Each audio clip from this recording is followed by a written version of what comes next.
ਜਸ ਪੰਜਾਬੀ ਦੇ ਦਾਨਸ਼ਵਰ ਦਰਸ਼ਕਾਂ ਦਾ ਅੱਜ ਦੇ ਇਸ ਬਾਤ ਸੰਵਾਦ ਪ੍ਰੋਗਰਾਮ ਦੇ ਵਿੱਚ ਨਿੱਘਾ ਸਵਾਗਤ ਹੈ। ਜਬ ਲਗ ਦੁਨੀਆ ਰਹੀਏ ਨਾਨਕ ਕਿਛ ਸੁਣੀਏ ਕਿਛ ਕਹੀਏ। ਆਪਸ ਦੀ ਗੱਲਬਾਤ, ਗੁਫ਼ਤਗੂ, ਆਪਸ ਦਾ ਸੰਵਾਦ, ਆਪਸ ਦਾ ਵਾਦ ਸੰਵਾਦ ਇੱਕ ਬੁਨਿਆਦੀ ਚੀਜ਼ ਹੈ। ਕਿਸੇ ਵੀ ਸਮਾਜ ਲਈ, ਕਿਸੇ ਵੀ ਦੇਸ਼ ਲਈ, ਕਿਸੇ ਵੀ ਮੁਆਸ਼ਰੇ ਲਈ ਜਦੋਂ ਅਗਰ ਇਹ ਚੈਨਲ ਬੰਦ ਹੋ ਜਾਏ ਤਾਂ ਫਿਰ ਉਸ ਤੋਂ ਬਾਅਦ ਉਹ ਹੋਰ ਸਾਰੀਆਂ ਅਲਾਮਤਾਂ ਉਹ ਨਾਲ ਆਪਣੇ ਆਪ ਨਮੂਦਾਰ ਹੋ ਜਾਂਦੀਆਂ ਹਨ। ਆਪਸ ਦੀ ਗੱਲਬਾਤ, ਉਸ ਨੂੰ ਸਮਝਣ ਲਈ ਇਹ ਪ੍ਰੋਗਰਾਮ ਆਪ ਦੀ ਨਜ਼ਰ ਹਾਜ਼ਰ ਹੈ। ਅਸੀਂ ਇਸ ਸਿਲਸਿਲੇ ਦੇ ਵਿੱਚ ਅੱਜ ਜਿਹੜੇ ਸਾਡੇ ਖਾਸ ਮਹਿਮਾਨ ਸਾਡੇ ਨਾਲ ਗੱਲਬਾਤ ਕਰਨਗੇ, ਕੁਝ ਆਪਣੀ ਦੱਸਣਗੇ, ਕੁਝ ਸਾਡੀ ਸੁਣਨਗੇ, ਕੁਝ ਮਿਲ ਕੇ ਅਸੀਂ ਤੁਹਾਨੂੰ ਆਪਣੇ ਵਤਨ, ਆਪਣੇ ਜੋ ਸਾਡਾ ਪਿਛੋਕੜ ਹੈ, ਜੋ ਸਾਡਾ ਵਿਰਸਾ ਹੈ, ਉਸ ਦੀ ਅਸੀਂ ਕੋਸ਼ਿਸ਼ ਕਰਾਂਗੇ ਜਿੰਨੀ ਕੁ ਅਸੀਂ ਸਾਂਝ ਪਾ ਸਕੀਏ। ਸਾਡੇ ਖਸੂਸੀ ਮਹਿਮਾਨ ਹਨ ਅੱਜ ਦੇ ਡਾਕਟਰ ਜ਼ੁਲਫਿਕਾਰ ਕਾਜ਼ਮੀ। ਸਤਿ ਸ਼੍ਰੀ ਅਕਾਲ ਤੇ ਅਸਲਾਮ ਅਲੈਕੁਮ। ਵਾਲੇਕੁਮ ਸਲਾਮ। ਤੇ ਮੈਂ ਦੱਸ ਦਿਆਂ ਡਾਕਟਰ ਜ਼ੁਲਫਿਕਾਰ ਕਾਜ਼ਮੀ, ਉਹਨਾਂ ਦਾ ਸਪੈਸ਼ਲਾਈਜੇਸ਼ਨ ਕਹਿ ਲਓ ਜਾਂ ਉਹਨਾਂ ਦੀ ਵਿਸ਼ੇਸ਼ਤਾ ਹੀ ਇਹੀ ਹੈ, ਆਪਸੀ ਗੱਲਬਾਤ, ਵਾਦ ਸੰਵਾਦ, ਉਸ ਨੂੰ ਕਿਵੇਂ ਅੱਗੇ ਵਧਾਉਣਾ।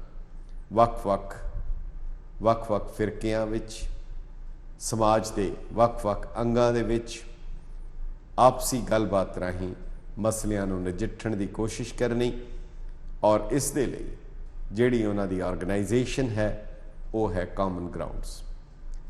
ਅਮਰੀਕਾ ਦੇ ਵਿੱਚ ਤਕਰੀਬਨ 22 ਸਾਲ ਪਹਿਲਾਂ ਆਏ ਡਾਕਟਰ ਕਾਜ਼ਮੀ ਨੇ ਵੱਖ-ਵੱਖ ਸੰਸਥਾਵਾਂ ਦੇ ਵਿੱਚ, ਵੱਖ-ਵੱਖ ਸ਼ੋਬਿਆਂ ਦੇ ਵਿੱਚ ਕੰਮ ਕੀਤਾ। ਇਸ ਤੋਂ ਪਹਿਲਾਂ ਨੌਜਵਾਨਾਂ ਲਈ, ਯੂਥ ਲਈ ਪਾਕਿਸਤਾਨ ਦੇ ਵਿੱਚ, ਲਾਹੌਰ ਦੇ ਵਿੱਚ ਵੀ ਉਹ ਸਰਗਰਮ ਰਹੇ। ਉੱਥੋਂ ਦੀ ਪੜ੍ਹਾਈ ਕਰਕੇ ਫਿਰ ਇੱਥੇ ਵੀ ਉਹਨਾਂ ਨੇ ਪੜ੍ਹਾਈ ਕੀਤੀ ਔਰ PhD ਦੀ ਡਿਗਰੀ ਲੈ ਕੇ ਹੁਣ ਉਹ ਸਮਾਜਿਕ ਕੰਮਾਂ ਦੇ ਵਿੱਚ ਹਨ। ਅਸੀਂ ਡਾਕਟਰ ਸਾਹਿਬ ਦਾ ਬਹੁਤ ਹੀ ਗਰਮਜੋਸ਼ੀ ਨਾਲ ਨਿੱਘਾ ਸਵਾਗਤ ਕਰਦੇ ਹੋਏ ਉਹਨਾਂ ਦੇ ਕੋਲੋਂ ਵਤਨ ਦੀਆਂ ਗੱਲਾਂ, ਜਿਸ ਚੀਜ਼ ਦੇ ਉੱਤੇ ਉਹ ਕੰਮ ਕਰ ਰਹੇ ਹਨ, ਉੱਥੋਂ ਦੀ ਖੁਸ਼ਬੂ ਉਹ ਲੈ ਕੇ ਆਏ ਹਨ। ਅਸੀਂ ਡਾਕਟਰ ਸਾਹਿਬ ਤੁਹਾਡਾ ਬਹੁਤ-ਬਹੁਤ ਨਿੱਘਾ ਸਵਾਗਤ ਕਰਦੇ ਹੋਏ ਇਹ ਜ਼ਰੂਰ ਚਾਹਾਂਗੇ ਕਿ ਤੁਸੀਂ ਕੁਝ ਕੁ ਲਫ਼ਜ਼ਾਂ ਦੇ ਵਿੱਚ ਆਪਣੇ ਬਾਰੇ ਜ਼ਰੂਰ ਆਪਣੀ ਜਾਣ ਪਛਾਣ ਸਾਡੇ ਦਰਸ਼ਕਾਂ ਨੂੰ ਜ਼ਰੂਰ ਕਰਾਓ। ਮੈਂ ਤੁਹਾਡਾ ਬਹੁਤ ਸ਼ੁਕਰਗੁਜ਼ਾਰ ਹਾਂ ਜੀ ਕਿ ਤੁਸੀਂ ਮੈਨੂੰ ਇਸ ਪ੍ਰੋਗਰਾਮ ਦੇ ਵਿੱਚ ਸ਼ਿਰਕਤ ਦੀ ਦਾਵਤ ਦਿੱਤੀ, ਔਰ ਬਿਲਾਸ਼ੁਬਾ ਜਿਹੜਾ ਤੁਸੀਂ ਇਬਤਦਾ ਦੇ ਵਿੱਚ ਜਿਹੜੀਆਂ ਗੱਲਾਂ ਕੀਤੀਆਂ ਨੇ ਜੀ, ਉਹੀ ਮੈਂ ਸਮਝਦਾ ਕਿ ਹਰ ਇਨਸਾਨ ਦਾ ਬੁਨਿਆਦੀ ਤਾਰੁਫ ਉਹੀ ਹੋਣਾ ਚਾਹੀਦਾ ਜੀ ਕਿ ਉਹ ਜਿਹੜਾ ਹੈ ਇਨਸਾਨਾਂ ਦੇ ਨਾਲ ਗੁਫ਼ਤਗੂ ਦਾ, ਗੱਲਬਾਤ ਦਾ ਸਿਲਸਿਲਾ ਜਾਰੀ ਉਹ ਸਾਰੀ ਰੱਖੇ। ਜੀ, ਮੈਂ ਸਮਝਦਾ ਕਿ ਚੂँਕਿ ਜਿਸ ਮੌਕੇ 'ਤੇ ਇਹ ਪ੍ਰੋਗਰਾਮ ਤੁਸੀਂ ਉਹਦੇ ਵਾਸਤੇ ਮੈਨੂੰ ਬੁਲਾਇਆ ਇੱਥੇ, ਦੋ ਮੁਲਕਾਂ ਦੀ ਆਜ਼ਾਦੀ ਦਾ ਦਿਨ ਵੀ ਕਰੀਬ ਹੈ। ਮੈਂ ਸਭ ਤੋਂ ਪਹਿਲੇ ਤੇ ਦੋਵਾਂ ਕੌਮਾਂ ਨੂੰ ਮੁਬਾਰਕਬਾਦ ਪੇਸ਼ ਕਰਨਾ ਉਹਨਾਂ ਦੀ ਆਜ਼ਾਦੀ ਦੀ, ਪਾਕਿਸਤਾਨ ਔਰ ਹਿੰਦੁਸਤਾਨ ਦੇ ਵਾਸੀਆਂ ਦੀ, ਔਰ ਇਹ ਤਵੱਕੋ ਕਰਨਾ ਕਿ ਇਹ ਗੱਲਬਾਤ ਜਿਹੜੀ ਅਸੀਂ ਅੱਜ ਕਰ ਰਹੇ ਹਾਂ ਜੀ, ਇਹ ਗੱਲਬਾਤ ਦੋਵਾਂ ਮੁਲਕਾਂ ਦੇ ਮਾਬੈਨ ਵੀ ਹੁੰਦੀ ਰਹੇਗੀ, ਉਹਨਾਂ ਦੇ ਲੋਕਾਂ ਦੇ ਮਾਬੈਨ ਹੁੰਦੀ ਰਹੇਗੀ, ਤਾਂ ਕਿ ਉਹਦੇ ਸਮਰਾਟ ਜਿਹੜੇ ਨੇ ਅਮਨ ਔਰ ਆਜ਼ਾਦੀ ਦੇ, ਉਹ ਦੋਵਾਂ ਕੌਮਾਂ ਤੱਕ ਜਿਹੜਾ ਉਹ ਪਹੁੰਚ ਸਕਣ। ਬੁਨਿਆਦੀ ਤੌਰ 'ਤੇ ਤੁਸੀਂ ਜਿਹੜਾ ਫਰਮਾਇਆ ਕਿ ਮੈਂ ਆਪਣਾ ਤਾਰੁਫ, ਬੜਾ ਮੁਸ਼ਕਿਲ ਕੰਮ ਹੁੰਦਾ ਆਪਣਾ ਤਾਰੁਫ ਪੇਸ਼ ਕਰਨਾ, ਲੇਕਿਨ ਇਹ ਹੈ ਕਿ ਸਾਡੀ ਬੁਨਿਆਦ ਔਰ ਅਸਾਸ ਤਾਂ ਇੱਕੋ ਹੀ ਹੈ, ਇੱਕੋ ਜੂ ਤੋਂ ਅਸੀਂ ਆਏ ਹੋਏ ਹਾਂ, ਉਹੀ ਪੰਜਾਬ ਜਿੱਥੋਂ ਤੁਸੀਂ ਹਿਜਰਤ ਕਰਕੇ ਤੇ ਮੁਖਤਲਿਫ ਜ਼ਮਾਨੇ ਔਰ ਮੁਖਤਲਿਫ ਅਦਵਾਰ ਤੇ ਮੁਖਤਲਿਫ ਮੁਲਕਾਂ ਤੋਂ ਹੁੰਦੇ ਹੋਏ ਬਿਲਾਖਿਰ ਇੱਥੇ ਪੜਾਅ ਪਾਇਆ ਜੀ, ਔਰ ਅੱਜ ਅਸੀਂ ਇੱਕ ਅਮਰੀਕੀ ਦੀ ਹੈਸੀਅਤ ਨਾਲ ਆਪਣੀ ਸ਼ਨਾਖਤ ਜਿਹੜੀ ਰੱਖਦੇ ਹਾਂ। ਮੈਂ ਸਮਝਦਾ ਕਿ ਉਹ ਜ਼ਮਾਨਾ ਵੀ ਬੜਾ ਅਹਿਮ ਸੀ ਕਿ ਜਿਹਦੇ ਵਿੱਚ ਅਸੀਂ ਮਿਲ ਜੁਲ ਕੇ ਕੰਮ ਕਾਜ ਕਰਨ ਦੀ ਕੋਸ਼ਿਸ਼ ਕੀਤੀ, ਜ਼ਮਾਨੇ ਤਾਲਿਬ ਇਲਮ ਵਿੱਚ ਮੈਂ ਆਪਣੇ ਕਾਲਜ ਯੂਨੀਅਨ ਦਾ ਸਦਰ ਰਿਹਾ, ਫਿਰ ਪੰਜਾਬ ਯੂਨੀਵਰਸਿਟੀ ਜਿਹੜਾ ਬਹੁਤ ਪੁਰਾਣਾ ਇਦਾਰਾ ਹੈ ਉਹਦੇ ਨਾਲ ਵਾਬਸਤਗੀ ਰਹੀ। ਔਰ ਬਿਲਾਖਿਰ ਮੈਂ ਸਮਝਦਾ ਸਾਂ ਕਿ ਲੋਕਾਂ ਦੇ ਨਾਲ ਕੰਮਕਾਜ ਕਰਨ ਦਾ ਇੱਕ ਬਿਹਤਰ ਤਰੀਕਾ ਇਹੋ ਹੀ ਹੁੰਦਾ ਕਿ ਕੋਈ ਫੋਰਮ ਹੋਣੀ ਚਾਹੀਦੀ ਹੈ, ਕੋਈ ਪਲੇਟਫਾਰਮ ਹੋਣਾ ਚਾਹੀਦਾ। तो ਉਹਦੇ ਵਾਸਤੇ ਉਸ ਜ਼ਮਾਨੇ ਵਿੱਚ ਨੌਜਵਾਨਾਂ ਦੀ ਫਲਾਹ ਵਾਸਤੇ ਮੈਂ ਇੱਕ ਤਨਜ਼ੀਮ ਬਣਾਈ ਜਿਹਦਾ ਨਾਂ ਸੀ ਫੈਡਰਲ ਯੂਥ ਆਰਗੇਨਾਈਜੇਸ਼ਨ ਪਾਕਿਸਤਾਨ, ਜਿਹਦਾ ਤਾਰੁਫ ਤੁਸੀਂ ਇਬਤਦਾਈ ਵੀ ਦਿੱਤਾ, ਜ਼ਿਕਰ ਫਰਮਾਇਆ ਤੁਸੀਂ। ਬੁਨਿਆਦੀ ਤੌਰ 'ਤੇ ਮੇਰਾ ਖਿਆਲ ਹੈ ਕਿ ਗੱਲਬਾਤ ਦਾ ਸਿਲਸਿਲਾ ਜਾਰੀ ਸਾਰੀ ਰਹਿਣਾ ਚਾਹੀਦਾ। ਜਿੱਥੇ ਗੱਲਬਾਤ ਰੁਕਦੀ ਉੱਥੇ ਇਖਤਲਾਫਾਤ ਮਜ਼ੀਦ ਵੱਧਦੇ ਨੇ। ਔਰ ਮੈਂ ਦੇਖਿਆ ਕਿ ਅੱਜ ਦੇ ਜ਼ਮਾਨੇ ਵਿੱਚ ਜਦੋਂ ਮੁਕਾਲਮੇ ਨੂੰ ਰੋਕਿਆ ਗਿਆ तो जंगा की सूरत हल पैदा हो गई।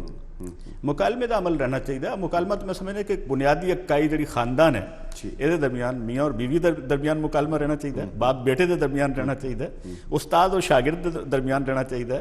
और एक मैं समझना कि मुकालमे का अमल जोड़ा है पूरी एक जिस तरह अपोजिशन और हुकूमत के माबैन एक मुकालमे का अमल होंगे, इस सारे मुकालमे के अमल में जारी सारी रखना चाहिए। और लेकिन उस तो अगे जी वड्डी गल जी है कि अदियान और मुख्तलिफ तहजीबों के दरमियान जोड़ा वो मुकालमे का अमल जोड़ा वो रहना चाहिए। तुसी बड़ी एक अहम नुकते नूं लिया है कि आपस दे विच गलबात और आपस दे दो मुल्क इन्ने करीबी मुल्क हैगे है कि ये बड़ी हैरानी की गल नहीं। यूरोप जिहड़ा सारा इन्ना वंडिया सीगा, छोटे छोटे छोटे छोटे मुल्कां दे विच वंडिया सी, इन्हां ने सारे यूरोप दीयां सरहदां नूं तोड़ के ये नहीं कि उन्हां दी अपनी हस्ती और होंद नूं अपनी हैसियत नूं खत्म कीता, अपनी सॉवरनिटी नूं उहनूं कायम रखदियां, अपनी खुद मुख्तियारी नूं कायम रखदियां होयां उन्हां ने आपसी मेल जोल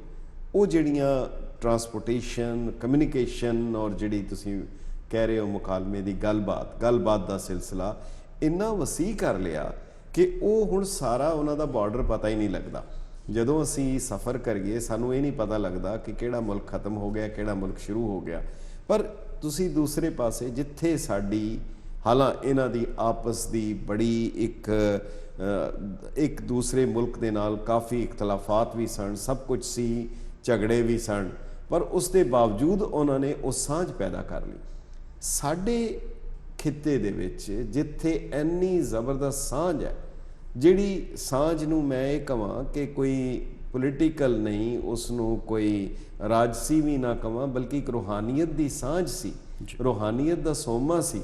पर असी उहदे विच विथ नूं दूर करन दी बजाय असी ते उसनूं जंजीरां दे नाल और जंगलियां दे नाल जकड़ के वो ऐसा बना लिया। इत्थे क्यों नहीं असी वो आपस दे विच वो सांझ पैदा कर सके?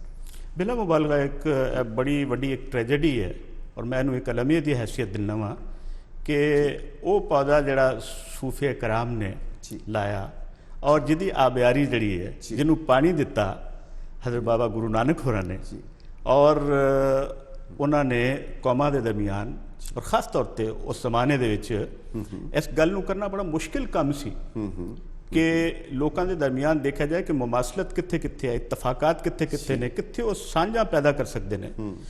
जबान के रिश्ते, कलाम के रिश्ते, रूहानीयत के रिश्ते, ये वो सारे रिश्तियां नूं जोड़ के उन्होंने जिहड़ा एक लड़ी दे विच परोण की कोशिश की सी। बिलाशुबा अज सानू नज़र आंदा है कि साडे विच बहुत ज़्यादा इख्तलाफे नज़र है, साडे अंदर खलीज बड़ी वध गई है, साडे अंदर दूरियां पैदा हो गई हैं, असी एक दूसरे तो बड़े वख हो गए हैं और वख हो के असी जिहड़े दुख सह रहे हैं वो अंदर दे दुख ही नहीं बल्कि बाहर दे दुख भी ने। दुनिया के अंदर जिहड़ा एक नक्शा पैदा हो गया, जिहड़ा असी देखने पे हैं कि लोगों के दरमियान एक शिद्दत पसंदी आ गई, लोगों के अंदर लोगों को बर्दाश्त ना करने का एक जज्बा पैदा हो गया। ये एक बड़ी नाकाबिले बर्दाश्त हद तक गल है कि इस चीज़ नूं उस उन्होंने तनाजुर दे विच वो परसपैक्टिव जिहड़े सन उन्हें देखा जाए कि जिहड़ा एक सूफिया उज़ाम ने और बिलखसूस बाबा जी ने जिहड़ा एक सानू एक दर्स दिता सी, असी उहदे तो बहुत दूर चले गए हैं। और अज के ज़माने की मैं समझना कि सब तो वड्डी ज़रूरत हुई है कि लोग एक दूसरे के नाल मिलन, मुकालमा करन, गलबात करन, और अगर कोई इख्तलाफात है ने तो उहदे वास्ते ਕੋਈ ਐਸਾ ਰਸਤਾ ਇਖਤਿਆਰ ਕੀਤਾ ਜਾਏ। ਔਰ ਖਾਸ ਤੌਰ ਤੇ ਜਿਹੜਾ ਤੁਸੀਂ ਇਹ ਮੁਲਕਾਂ ਦੇ ਅੰਦਰ ਤੁਸੀਂ ਫਰਮਾਇਆ ਕਿ ਇਹ ਜਿਹੜਾ ਖਾਸ ਤੌਰ ਤੇ ਅਸੀਂ ਯੂਰੋਪੀਅਨ ਮੁਲਕਾਂ ਦੇ ਅੰਦਰ ਜਾਂਦੇ ਆ ਤੇ ਸਾਨੂੰ ਕੋਈ ਨਜ਼ਰ ਹੀ ਨਹੀਂ ਆਉਂਦਾ, ਕੋਈ ਲਕੀਰਾਂ ਨਜ਼ਰ ਨਹੀਂ ਆਉਂਦੀਆਂ ਔਰ ਰਿਆਸਤੀ ਵਜੂਦ ਜਿਹੜਾ ਸਾਨੂੰ ਬਜ਼ਾਹਰ ਇੰਝ ਲੱਗਦਾ ਕਿ ਅਸੀਂ ਇੱਕੋ ਰਿਆਸਤ ਦੇ ਅੰਦਰ ਆ। ਕਿਉਂ ਇਹ ਚੀਜ਼ ਜਿਹੜੀ ਸਾਡੇ ਰੀਜਨ ਦੇ ਅੰਦਰ ਨਹੀਂ ਹੈ? ਨਹੀਂ, ਵਜੂਦ ਕਾਇਮ ਰਹਿਣਾ ਚਾਹੀਦਾ, ਕਾਇਮ ਰਹਿਣਾ ਚਾਹੀਦਾ, ਹੈਸੀਅਤ ਰਹਿਣੀ ਚਾਹੀਦੀ। ਲਕੀਰਾਂ ਦੀ ਇੱਜ਼ਤ ਹੈ, ਲਕੀਰਾਂ ਦੀ ਲਕੀਰ ਜਿਹੜੀ ਹੈ ਇਹਦੀ ਬੜੀ ਇੱਜ਼ਤ ਹੈ, ਲੇਕਿਨ ਲਕੀਰ ਨੂੰ ਅਨਾ, ਲਕੀਰ ਨੂੰ ਆਪਣੀ ਅਖਲਾਕੀ ਪਸਤੀ, ਲਕੀਰ ਨੂੰ ਆਪਣੀ ਕਾਮਿਲਮੀ ਦਾ ਸਬਬ ਨਹੀਂ ਬਣਾਉਣਾ ਚਾਹੀਦਾ। ਤੁਸੀਂ ਡਾਕਟਰ ਸਾਹਿਬ ਜ਼ਿਕਰ ਕਰ ਰਹੇ ਸੀ ਸੂਫੀਆਨਾ ਉਸ ਪਰਸਪੈਕਟਿਵ ਦੇ ਵਿੱਚ ਜਿੱਥੇ ਗੁਰੂ ਗ੍ਰੰਥ ਸਾਹਿਬ ਨੇ ਇਹ ਸੰਦੇਸ਼ ਦਿੱਤਾ ਜਿਹਦੇ ਵਿੱਚ ਕਿ ਅਵਲ ਅੱਲ੍ਹ ਨੂਰ ਪਾਇਆ ਕੁਦਰਤ ਕੇ ਸਭ ਬੰਦੇ ਏਕ ਨੂਰ ਤੇ ਸਭ ਜਗ ਉਪਜਿਆ ਕੌਣ ਭਲੇ ਕੋ ਮੰਦੇ। ਜਾਂ ਬਾਬਾ ਫਰੀਦ ਜੀ ਨੇ ਵੀ ਗੁਰੂ ਗ੍ਰੰਥ ਸਾਹਿਬ ਦੇ ਵਿੱਚ ਹੈ ਫਰੀਦਾ ਖਾਲਕ ਖਲਕ ਮੈਂ ਖਲਕ ਵਸੇ ਰੱਬ ਮਾਹੇ ਮੰਦਾ ਕਿਸ ਨੂੰ ਆਖੀਏ ਤਿਸ ਬਿਨ ਕੋਈ ਨਾ ਹੈ। ਇਹ ਸਾਰੀ ਸਾਡੇ ਕੋਲ ਇਹ ਵਿਰਸਾ ਹੋਣ ਦੇ ਬਾਵਜੂਦ ਫਿਰ ਸਾਡੇ ਕੋਲ ਇੱਕ ਬੜਾ ਵੱਡਾ ਮਤਲਬ ਸਦੀਆਂ ਦਾ ਇੱਕ ਪੈਗਾਮ ਔਰ ਇੱਕ ਸੁਨੇਹਾ, ਰੱਬੁਲ ਆਲਮੀਨ ਦਾ ਇੱਕ ਸੁਨੇਹਾ, ਦੂਸਰੇ ਪਾਸੇ ਵਸੁਦੇਵ ਕੁਟੁੰਬਕਮ ਸਾਰੀ ਧਰਤੀ ਦਾ ਇੱਕ ਪਰਿਵਾਰ ਹੈ, ਇੱਕ ਕੁਟੁੰਬ ਹੈ। ਪਰ ਇਹਨਾਂ ਚੀਜ਼ਾਂ ਨੂੰ ਖਾਲੀ ਇੱਕ ਕਿਤਾਬੀ ਤੌਰ ਦੇ ਉੱਤੇ ਇੱਕ ਥਿਓਰੀਟੀਕਲ ਰਹਿ ਕੇ ਅਮਲ ਦੇ ਵਿੱਚ ਕਿਉਂ ਨਹੀਂ ਆ ਸਕਿਆ? ਇਹਦੇ ਵਿੱਚ ਕਿਸ ਦਾ ਕਸੂਰ ਹੈ? ਸਾਡੇ ਬਜ਼ੁਰਗਾਂ ਦਾ ਹੈ, ਸਾਡਾ ਹੈ, ਹਕੂਮਤਾਂ ਦਾ ਹੈ? ਕਿਹੜੀ ਚੀਜ਼ ਹੈ, ਕਿਹੜੀ ਚੀਜ਼ ਸਾਨੂੰ ਰੁਕਾਵਟ ਹੈ ਕਿ ਅਸੀਂ ਉਹਨਾਂ ਚੀਜ਼ਾਂ ਨੂੰ ਅਮਲ ਵਿੱਚ ਨਹੀਂ ਲਿਆ ਸਕੇ? ਖਾਲੀ ਸਾਡੇ ਇੱਕ ਡਿਸਕਸ਼ਨਸ ਦਾ ਔਰ ਇੱਕ ਪੈਨਲਸ ਦਾ ਸ਼ਿੰਗਾਰ ਬਣ ਕੇ ਰਹਿ ਗਈਆਂ। ਬਿਲਾਸ਼ੁਬਾ ਉਹ ਸੰਦੇਸ਼ਾ, ਉਹ ਮੈਸੇਜ, ਉਹ ਪੈਗਾਮ ਜਿਹੜਾ ਸੂਫੀਆ ਉਲਜ਼ਾਮ ਨੇ ਦਿੱਤਾ, ਜਿਹੜਾ ਹਜ਼ਰਤ ਬਾਬਾ ਗੁਰੂ ਨਾਨਕ ਦੇ ਥਰੂ ਸਾਨੂੰ ਮਿਲਿਆ, ਅਸੀਂ ਬਿਲਾਸ਼ੁਬਾ ਉਸ ਪੈਗਾਮ ਨੂੰ ਭੁੱਲਦੇ ਜਾ ਰਹੇ ਹਾਂ। ਇਹਦੇ ਵਿੱਚ ਕਸੂਰਵਾਰ ਤੁਸੀਂ ਕਿਹਾ ਕਿ ਕਸੂਰਵਾਰ ਤਬਕੇ ਦਾ ਤਾਯੁਨ ਕੀਤਾ ਜਾਏ ਕਿ ਕਿਹੜਾ ਉਹ ਤਬਕਾ ਹੈ। ਤਬਕਾ ਨਹੀਂ, ਮੈਂ ਕਿਹੜਾ ਕੌਣ ਹੈ, ਕੌਣ ਹੈ, ਮਤਲਬ ਕਿਹੜੀ ਚੀਜ਼ ਹੈ, ਕਿਹੜੀ ਚੀਜ਼ ਹੈ? ਸਾਡੀ ਜ਼ਾਤੀ ਅਨਾ ਹੈ, ਹਾਂਜੀ, ਸਾਡੀਆਂ ਹੁਕੂਮਤੀ ਮਾਮਲਾਤ ਨੇ, ਸਾਡੇ ਪਾਲਿਸੀ ਸਾਜ਼ ਇਦਾਰੇ ਨੇ, ਸਾਡਾ ਅਸ਼ਰਾਫੀਆ ਹੈ ਜਾਂ ਕੌਣ ਹੈ? ਮੈਂ ਸਮਝਦਾ ਕਿ ਕਿਤੇ ਨਾ ਕਿਤੇ ਸਾਨੂੰ ਸਾਰੀਆਂ ਚੀਜ਼ਾਂ ਨੂੰ ਤੇ ਗੌਰ ਕਰਨਾ ਚਾਹੀਦਾ। ਔਰ ਮੈਨੂੰ ਤੇ ਇੰਝ ਲੱਗਦਾ ਕਿ ਅਸੀਂ ਬਿਲਾਸ਼ੁਬਾ ਉਹਨਾਂ ਨੂੰ ਜਦੋਂ ਅਸੀਂ ਇਹ ਮੂਰਦ ਇਲਜ਼ਾਮ ਠਹਿਰਾਉਂਦੇ ਹਾਂ ਕਿ ਲੋ ਜੀ ਇਹ ਤੇ ਕਿਸੇ ਇੱਕ ਨੂੰ ਬਿਲਕੁਲ ਨਹੀਂ ਕਿਹਾ ਜਾਂਦਾ, ਇਹ ਇੱਕ ਇਜਤਮਾਈ ਗਲਤੀਆਂ ਨੇ ਸਾਡੇ ਕੋਲ ਹੋ ਰਹੀਆਂ ਨੇ ਜਿਹੜੀਆਂ, ਇਹ ਖਤਾਵਾਂ ਸਾਡੀਆਂ ਜਿਹੜੀਆਂ ਨੇ ਇਕੱਠੀਆਂ ਹੈਗੀਆਂ ਨੇ। ਇਹ ਗੁਨਾਹਗਾਰ ਅਸੀਂ ਸਾਰਾ ਪੂਰਾ ਮਾਸ਼ਰਾ ਗੁਨਾਹਗਾਰ ਹੁੰਦਾ ਜਾ ਰਿਹਾ ਔਰ ਸਾਨੂੰ ਸੋਚਣਾ ਚਾਹੀਦਾ ਕਿ ਕੌਮਾਂ ਦੀ ਹੈਸੀਅਤ ਨਾਲ ਉਹ ਜਿਹੜਾ ਇੱਕ ਜਿਹੜੀ ਮਿਰਾਸ ਸੀ, ਸਾਡੀ ਵਰਸਾ ਸੀ, ਸਾਡਾ ਜਿਹੜਾ ਸਾਡੇ ਕੋਲ ਜਿਹੜਾ ਇੱਕ ਸਾਨੂੰ ਉਹ ਦੇ ਗਏ ਸਨ, ਇੱਕ ਦੌਲਤ ਦੇ ਗਏ ਸਨ, ਇਹ ਇੱਕ ਸਾਂਝ ਦੀ ਦੌਲਤ ਦੇ ਗਏ ਸਨ, ਇਕੱਠੇ ਰਹਿਣ ਦੀ ਦੌਲਤ ਦੇ ਗਏ ਸਨ, ਉਹ ਇੱਕ ਰੂਹਾਨੀ ਇੱਕ ਮੈਸੇਜ ਜਿਹੜਾ ਦੇ ਗਏ ਸਨ, ਅਸੀਂ ਉਹਨੂੰ ਕਿਉਂ ਅੱਜ ਦੀ ਤਾਰੀਖ ਦੇ ਵਿੱਚ ਜਿਹੜਾ ਉਹਨੂੰ ਅਸੀਂ ਕਿਉਂ ਜ਼ਾਇਆ ਕਰ ਰਹੇ ਹਾਂ? ਤੇ ਇਹਦੇ ਵਿੱਚ ਕਸੂਰਵਾਰ ਅਸੀਂ ਸਾਰੇ ਹੀ ਹਾਂ। ਮੈਂ ਸਮਝਦਾ ਕਿ ਸਾਨੂੰ ਕੋਸ਼ਿਸ਼ ਕਰਨੀ ਚਾਹੀਦੀ ਹੈ ਕਿ ਇਦਾਰੇ ਜਿਹੜੇ ਨੇ, ਇੰਸਟੀਟਿਊਸ਼ਨਸ ਜਿਹੜੇ ਨੇ, ਉਹ ਇੰਸਟੀਟਿਊਸ਼ਨਸ ਬਿਲਡਿੰਗ ਨਹੀਂ ਹੋਈ ਸਾਡੇ। ਅਫਸੋਸਨਾਕ ਹੱਦ ਤੱਕ ਹੈ ਜਿਹੜਾ ਇਹ ਮਾਮਲਾ ਹੈ। ਲੋਕ ਬਿਖਰੇ ਹੋਏ ਨੇ, ਕਿਤੇ ਬਹੁਤ ਅੱਛੀਆਂ ਆਵਾਜ਼ਾਂ ਆਉਂਦੀਆਂ ਨੇ, ਲੇਕਿਨ ਉਹਨਾਂ ਨੂੰ ਇਜਤਮਾਈ ਸ਼ਕਲ ਦੇਣ ਦੀ ਲੋੜ ਹੈ। ਉਹ ਇਕੱਠੇ ਹੋ ਕੇ ਕੋਸ਼ਿਸ਼ ਕਰਨ। ਅਸ਼ਰਾਫੀਆ, ਅਗਰ ਅਸ਼ਰਾਫੀਆ ਸਾਰੇ ਅਸ਼ਰਾਫੀਆ ਨੂੰ ਇਹ ਨਹੀਂ ਕਿਹਾ ਜਾ ਸਕਦਾ ਕੋਈ ਕਰਪਟ ਹੋ ਗਿਆ, ਨਹੀਂ। ਸਾਨੂੰ ਲੱਗਦਾ ਹੈ, ਮੈਨੂੰ ਤਾਂ ਕਈ ਵਾਰੀ ਬੜੀ ਜਦੋਂ ਗੰਭੀਰਤਾ ਦੇ ਨਾਲ ਇਸ ਨੂੰ ਵਾਚੀਏ, ਮੈਨੂੰ ਤਾਂ ਲੱਗਦਾ ਕਿ ਸਾਨੂੰ ਅਹਿਸਾਸ ਵੀ ਨਹੀਂ ਹੈ ਕਿ ਸਾਡਾ ਕੁਝ ਗਵਾਚ ਗਿਆ। ਇਹ ਬੜੀ ਇੱਕ ਅਫਸੋਸਨਾਕ ਗੱਲ ਹੈ ਕਿ ਉਹ ਇਕਬਾਲ ਨੇ ਇੱਕ ਗੱਲ ਕੀਤੀ ਸੀ, ਉਹਨੇ ਕਿਹਾ ਸੀ ਕਿ ਖੁਦਾ ਤੁਝੇ ਕਿਸੇ ਤੂਫਾਨ ਸੇ ਆਸ਼ਨਾ ਕਰ ਦੇ ਕਿ ਤੇਰੇ ਬਹਿਰ ਕੀ ਮੌਜੋਂ ਮੇਂ ਇਜ਼ਤਰਾਬ ਨਹੀਂ। ਇਹ ਇਜ਼ਤਰਾਬ ਔਰ ਪਰੇਸ਼ਾਨੀ ਜਿਹਦੇ ਵੱਲ ਤੁਸੀਂ ਇਸ਼ਾਰਾ ਫਰਮਾਇਆ ਨਾ ਕਿ ਸਾਨੂੰ ਉਹ ਅਹਿਸਾਸ ਜ਼ਿਆਂ ਜਿਹੜਾ ਸਾਡੇ ਕੋਲੋਂ ਜੋ ਖੋ ਗਿਆ ਉਹਦਾ ਅਹਿਸਾਸ ਔਰ ਉਹਦਾ ਖਿਆਲ ਜਿਹੜਾ ਸਾਨੂੰ ਇਹ ਪੈਦਾ ਕਰਨਾ ਪਏਗਾ। ਇਹ ਬਹੁਤ ਕੀਮਤੀ ਅਹਿਸਾਸ ਔਰ ਖਿਆਲ ਹੈ। ਇਹ ਉਹ ਚੀਜ਼ ਹੈ ਕਿ ਜਿਹੜੀ ਬਜ਼ੁਰਗਾਂ ਨੇ ਸਾਨੂੰ ਵਧੀਅਤ ਕੀਤੀ ਸੀ ਕਿ ਤੁਹਾਡਾ ਕੁਝ ਖੋ ਜਾਏ ਤੇ ਉਹਦੇ ਤੇ ਪਰੇਸ਼ਾਨ ਔਰ ਨਾਦਮ ਜ਼ਰੂਰ ਹੋਣਾ, ਤਾਂ ਕਿ ਰੱਬ ਦੀ ਜ਼ਾਤ ਤੁਹਾਡੇ ਤੇ ਆਪਣਾ ਕਰਮ ਬੰਦ ਨਾ ਕਰ ਦੇ, ਤੁਹਾਡੇ ਤੇ ਰਹਿਮਤ ਦਾ ਦਰਵਾਜ਼ਾ ਬੰਦ ਨਾ ਕਰ ਦੇ।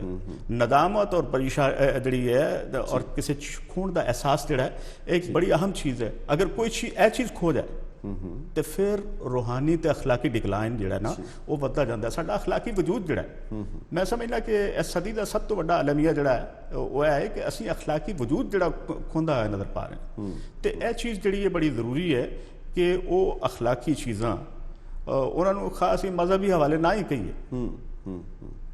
ਅਸੀਂ ਮਜ਼ਹਬ ਬਹੁਤ ਖੇਡ ਰਹੇ ਹਾਂ ਜੀ ਮੈਂ ਦੇਖਿਆ ਕਿ ਸਾਡੇ ਰੀਜਨ ਦੇ ਅੰਦਰ ਮਜ਼ਹਬ ਬਹੁਤ ਖੇਡਿਆ ਜਾ ਰਿਹਾ ਲੇਕਿਨ ਮਜ਼ਹਬ ਦੀ ਜਿਹੜੀ ਅਸਲ ਰੂਹ ਸੀ ਅਖਲਾਕੀਆਤ ਜੀ ਉਹ ਸੱਚਾਈ ਔਰ ਦਿਆਨਤ ਜਿਹੜੀ ਸਾਨੂੰ ਮੁxtਲਿਫ ਹਵਾਲਿਆਂ ਦੇ ਨਾਲ ਸਾਡੇ ਤੱਕ ਪਹੁੰਚੀ ਜੀ ਜਿਹਨੂੰ ਬਿਲਖਸੂਸ ਮੈਂ ਸਮਝਣਾ ਕਿ ਮੈਂ ਤੇ ਬੜਾ ਮੱਦਾ ਹਾਂ ਜੀ ਬਾਬਾ ਜੀ ਦਾ ਸਹੀ ਗੱਲ ਹੈ ਕਿ ਹਕੀਕੀ ਮਾਨੇ ਦੇ ਵਿੱਚ ਤਾਰੀਖ ਨੇ ਸਾਡੇ ਤੇ ਬੜਾ ਅਹਿਸਾਨ ਕੀਤਾ ਇਹੋ ਜਿਹਾ ਅਗਰ ਮੈਂ ਉਹਨਾਂ ਨੂੰ ਆਪਣੇ ਤੌਰ ਤੇ ਰਿਫਾਰਮਰ ਦੀ ਹੈਸੀਅਤ ਦਿਆਂ ਆਪਣੇ ਵੱਡੇ ਬਜ਼ੁਰਗ ਦੀ ਹੈਸੀਅਤ ਦਿਆਂ ਤੇ ਮੈਂ ਤਾਂ ਸਮਝਦਾ ਜਿਸ ਤਰ੍ਹਾਂ ਕੰਵਰ ਮੋਹਿੰਦਰ ਸਿੰਘ ਬੇਦੀ ਨੇ ਕਿਹਾ ਨਾ ਰਸੂਲullah ਦੇ ਹਵਾਲੇ ਨਾਲ ਇਸ਼ਕ ਦਾ ਇੱਕ ਜ਼ਿਕਰ ਕੀਤਾ ਕਿ इश्क हो जाए किसी से कोई चारा तो नहीं सिर्फ मुस्लिम का मोहम्मद पे अजारा तो नहीं और मुझ गुनाहगार को भी हश्र में जन्नत हो नसीब कमली वाले का कहीं इसमें इशारा तो नहीं मैं ऐसे तरह ही मद्दा हाँ हज़रत बाबा गुरु नानक जी का जिस तरह कंवर मोहिंदर सिंह भी नज़र आते हैं कि वो जिक्र करते हैं रसूलullah की ज़ात का इसे तरह मैं बहसीयत मुसलमान दे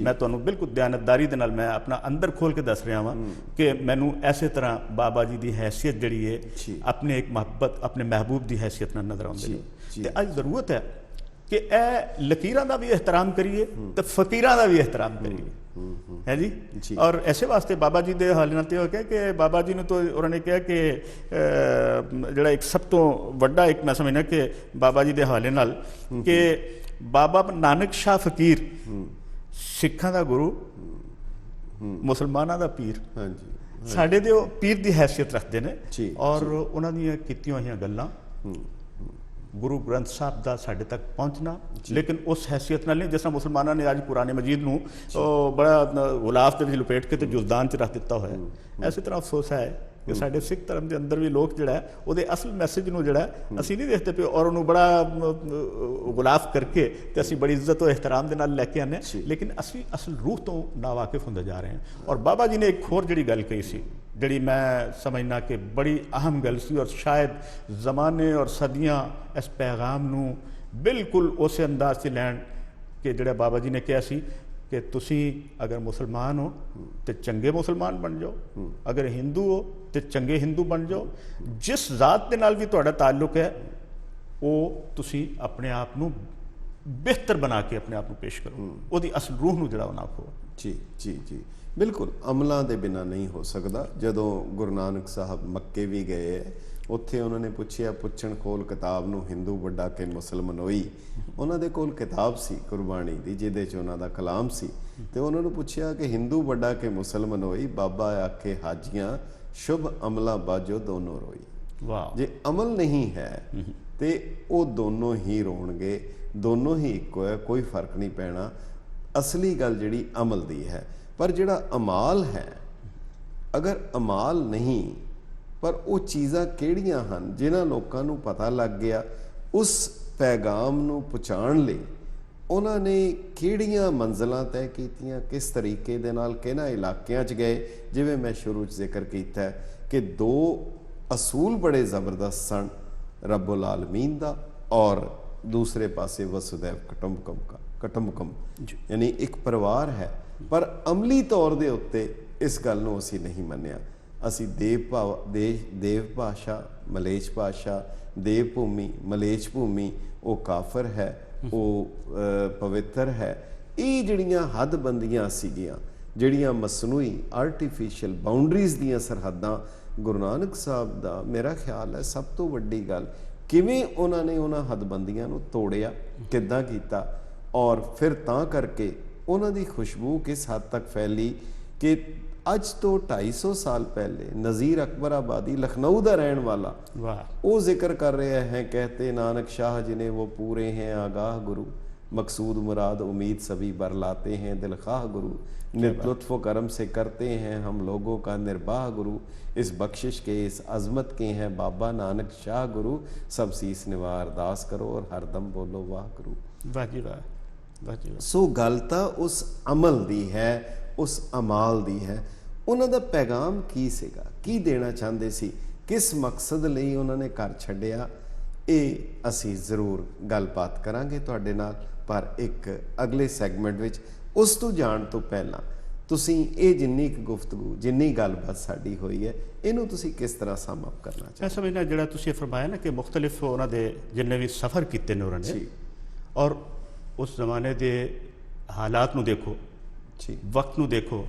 ਜੀ ਜਿਸ ਤਰੀਕੇ ਦੇ ਨਾਲ ਬਾਬਾ ਜੀ ਇਹ ਸਾਰੇ ਮੱਕੇ ਔਰ ਮਦੀਨੇ ਤੋਂ ਜੀ ਔਰ ਫਿਰ ਬਗਦਾਦ ਤੱਕ ਦਾ ਸਫ਼ਰ, ਇਹ ਸਾਰੀਆਂ ਚੀਜ਼ਾਂ ਜਿਹੜੀਆਂ ਨੇ ਕਿੰਨੀਆਂ ਮੁਸ਼ਕਿਲ ਨਜ਼ਰ ਆਉਂਦੀਆਂ ਨੇ, ਜੀ ਲੇਕਿਨ ਆਪੀ ਤਾਂ ਮੁਸ਼ਕਿਲਾਂ ਉਹਨਾਂ ਨੇ ਬਰਦਾਸ਼ਤ ਕੀਤੀਆਂ, ਲੇਕਿਨ ਸਾਡੇ ਵਾਸਤੇ ਆਸਾਨੀਆਂ ਪੈਦਾ ਫਰਮਾ ਗਏ ਆਪ। ਇਹ ਉਹਨਾਂ ਨੇ ਉੱਥੇ ਜਾ ਕੇ ਕੀ ਕੀਤਾ? ਸਿਰਫ ਇਹੋ ਹੀ ਨਹੀਂ ਕਿ ਆਪਣੀ ਗੱਲ ਸੁਣਾਉਣ ਵਾਸਤੇ ਗਏ ਸਨ, ਬਲਕਿ ਉਹਨਾਂ ਦੀਆਂ ਗੱਲਾਂ ਵੀ ਸੁਣੀਆਂ ਜੀ ਔਰ ਆਪਣੀ ਗੱਲ ਵੀ ਕਨਵੇ ਕੀਤੀ ਜੀ ਔਰ ਆਪਣੇ ਜ਼ਮਾਨੇ ਦੇ ਹਾਲਾਤ ਜਿਹੜੇ ਨੇ ਉਹਨਾਂ ਤੋਂ ਬਾਖਬਰ ਵੀ ਉਹਨਾਂ ਨੂੰ ਕੀਤਾ।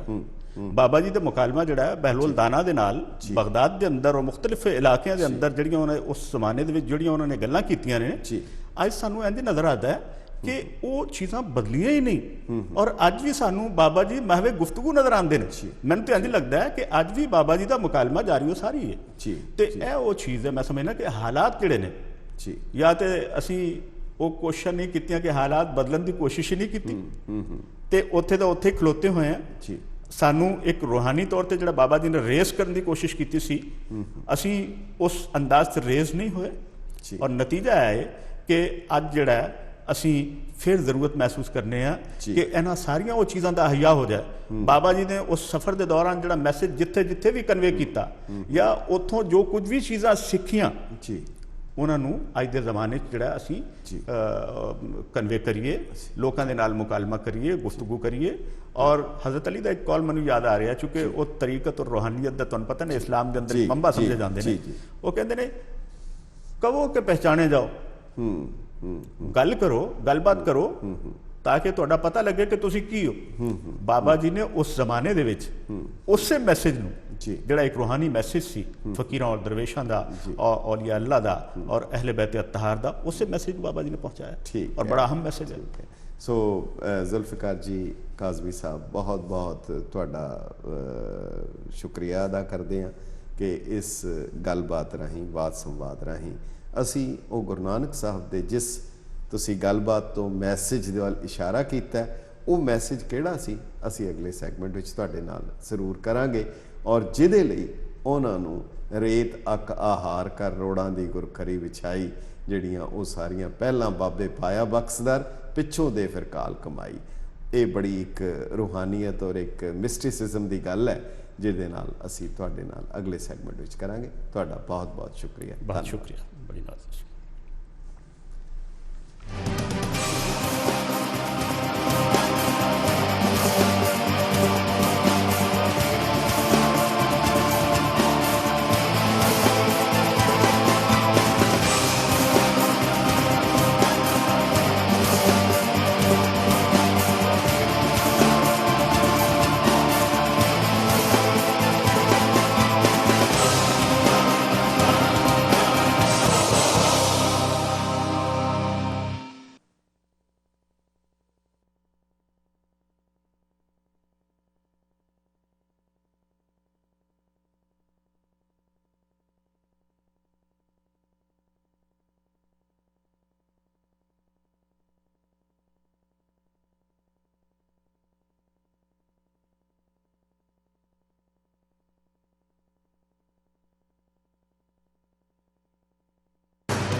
ਜਸ ਪੰਜਾਬੀ ਦੇ ਦਾਨਸ਼ਵਰ ਦਰਸ਼ਕਾਂ ਦਾ ਅੱਜ ਦੇ ਇਸ ਵਾਦ ਸੰਵਾਦ ਪ੍ਰੋਗਰਾਮ ਦੇ ਵਿੱਚ ਨਿੱਘਾ ਸਵਾਗਤ ਹੈ।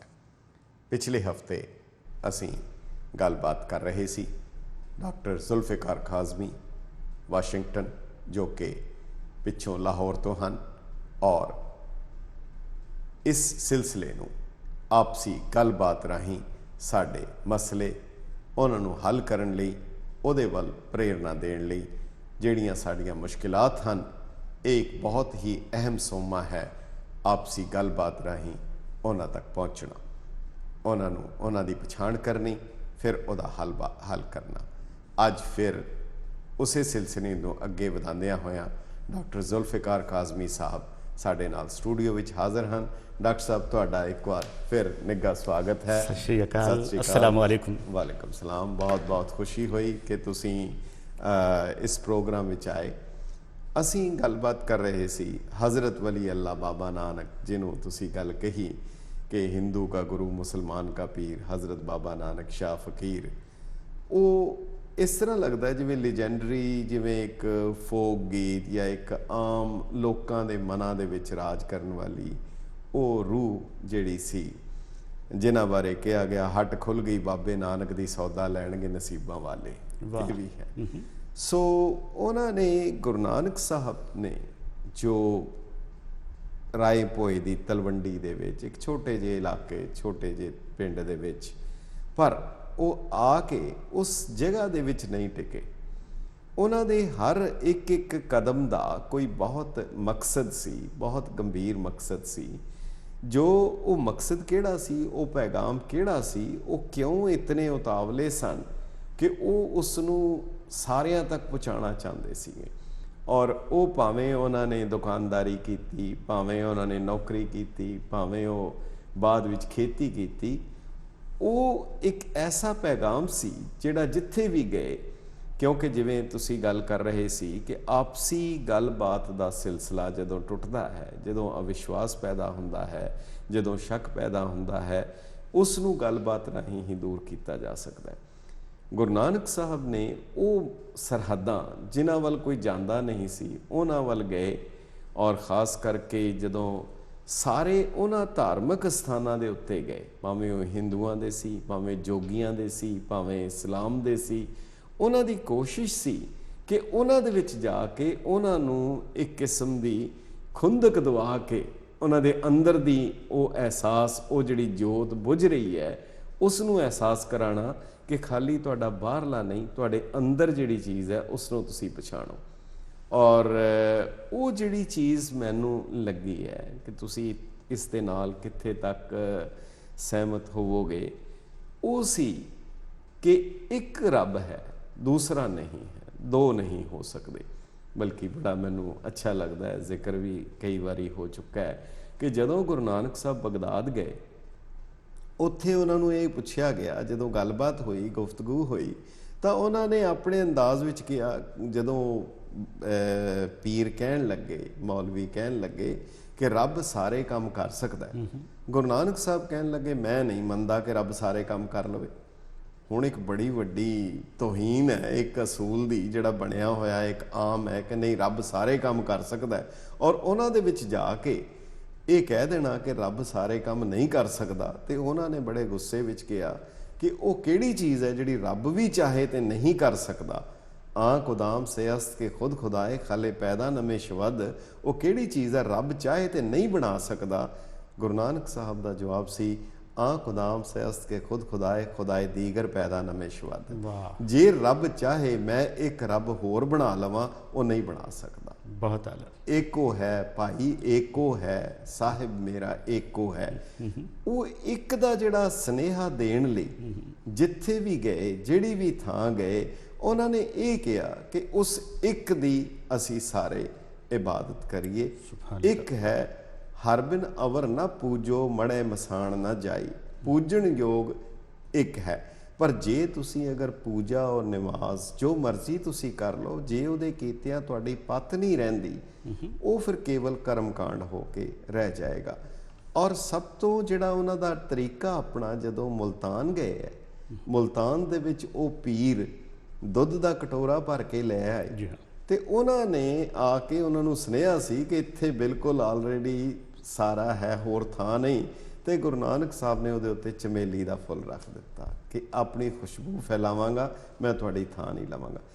ਇਹ ਜਿਹੜੀ ਬੁਨਿਆਦ ਸੀ ਗੁਰੂ ਨਾਨਕ ਸਾਹਿਬ ਦੀ ਇੱਕ ਵਹਿਦੀਅਤ ਦੀ, ਜਿਸ ਨੂੰ ਅਲਾਮਾ ਇਕਬਾਲ ਨੇ ਵੀ ਬਹੁਤ ਸੋਹਣਾ ਜਿਹੜਾ ਕਿਹਾ, ਉੱਠੀ ਸਦਾ ਤੌਹੀਦ ਕੀ ਪੰਜਾਬ ਸੇ।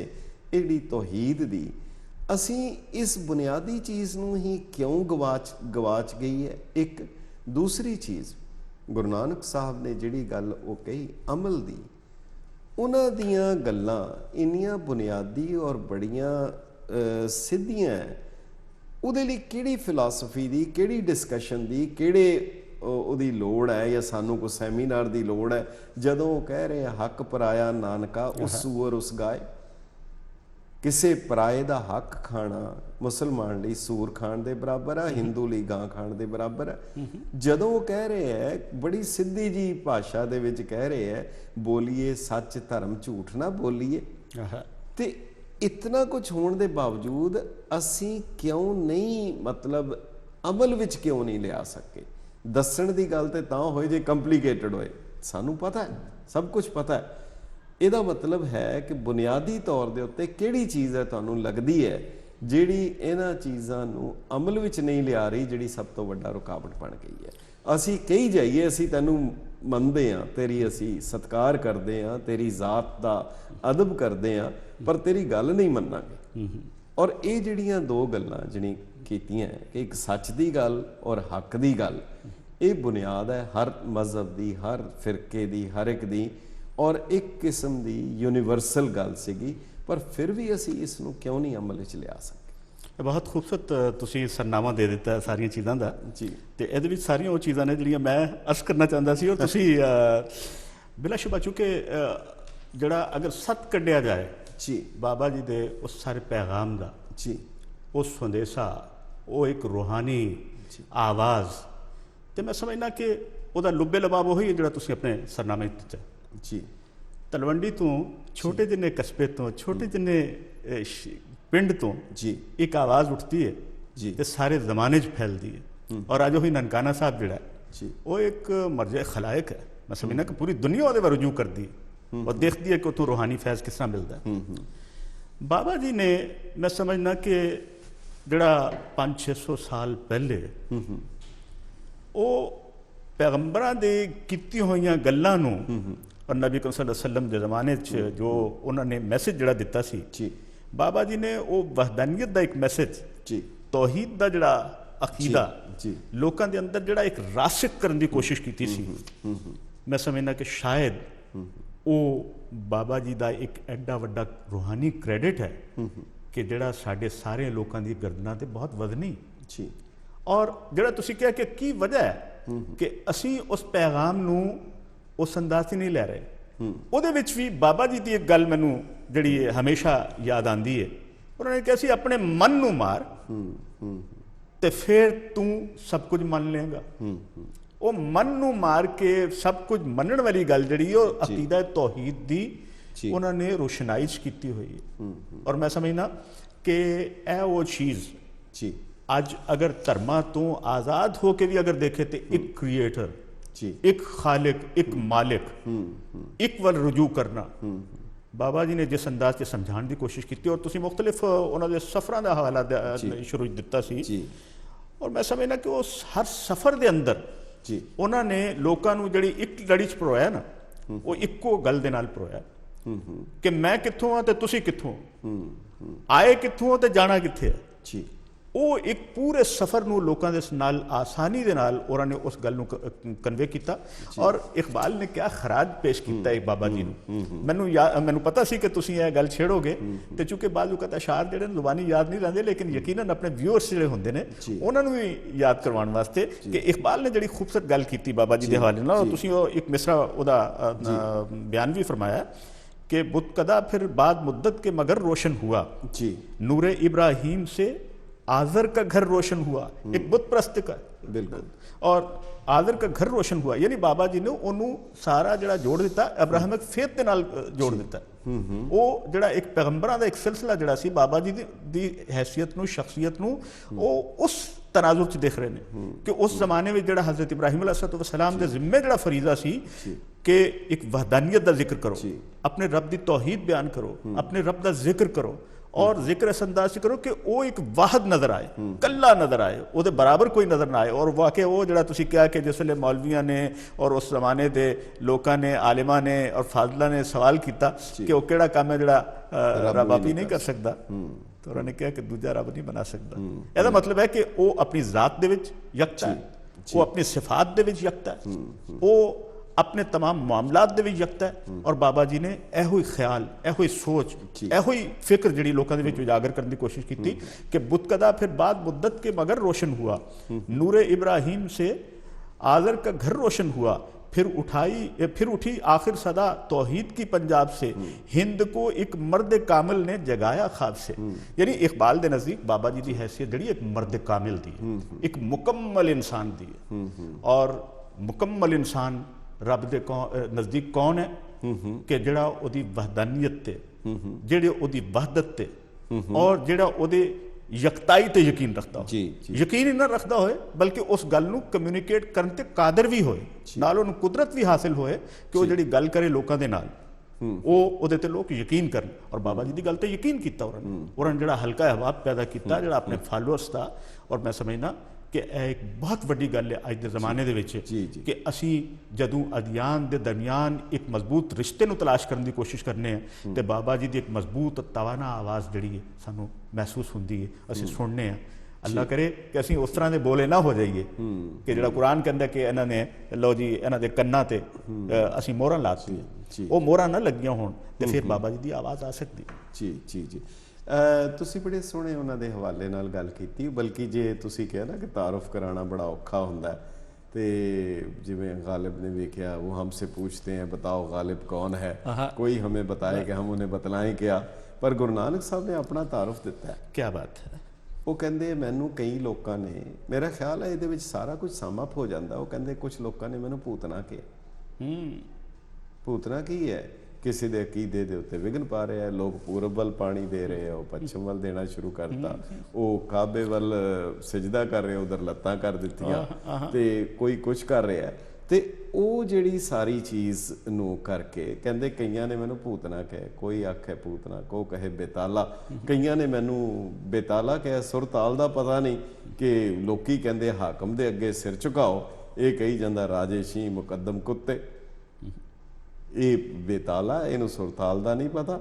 ਕੋਈ ਆਖੇ ਭੂਤਨਾ, ਕੋ ਕਹੇ ਬੇਤਾਲਾ, ਕੋਈ ਆਖੇ ਆਦਮੀ ਨਾਨਕ ਵਿਚਾਰਾ।